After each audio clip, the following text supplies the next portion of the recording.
дар шаҳри Исор барои бонвон маркази ҳунар ифтитоҳ гардид, ки дар он занони хонашин ва камбизоат метавонанд намунаи ҳунарҳои дузандагӣ, попурдӯзӣ, гулдӯзӣ, наққошӣ, чакандӯзӣ, атласу адрас, зардӯзӣ, ҷелакдӯзӣ ва тоқиҳои занонаву мардонаро аз худ мекунанд.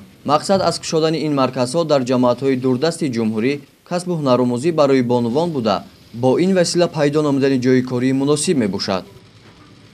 миннатдории худро мерасонем, ки мо духтарони хонашинро дастгирӣ намуда барои касб омӯхтани мо шароитҳоро фароҳам кардаанд. мо тӯли 1 сол мешавад, ки чунин касбҳоро меомӯзем.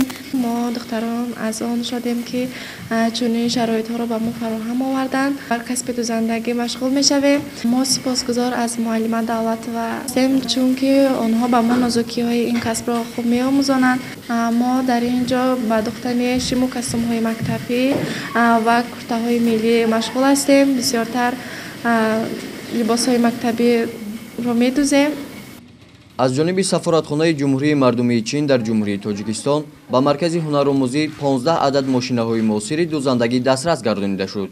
дар ҷараёни ифтитоҳи маркази ҳунар намоиши ҳунарҳои мардумӣ пешкаш гардид. ин амал ҷиҳати ба шуғл фаро гирифтани занони деҳот ва пайдо намудани даромади иловагӣ мусоидат намуда, дар соли рушди сайёҳӣ ва ҳунарҳои мардумӣ маҳсуб меёбад. дар ин марказ нафароне ба кор ҷалб гаштанд, ки дар марказҳои касбомӯзӣ ҳунарҳои мардумиро аз худ намуда буданд ва имрӯз метавонанд озодона фаъолият намуда ҳамзамон ба дигарон омӯзонанд.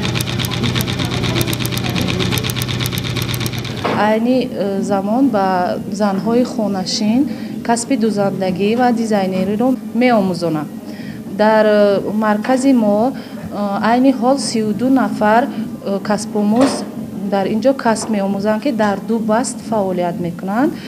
онҳо дар ин ҷо духтани либосҳои миллӣ, духтани либосҳои барои донишҷӯёни коллеҷи омӯзгорӣ, духтани либос барои муассисаҳои таҳсилоти миёнаи умумӣ ва либосҳои арӯсҳо инчунин ёд мегиранд ва меомӯзанд.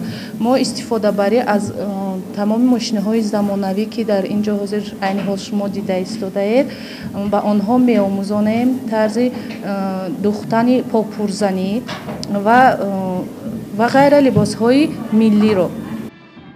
бояд гуфт, ки аз кушодашавии чунин марказҳои касбомӯзӣ бонувони кишвар имконият пайдо мекунанд, ки аз имтиёзҳои муқаррарнамудаи давлат ва ҳукумат истифода бурда ҳунари аҷдодии худро рушд диҳанд ва зиндагии хешро пеш баранд.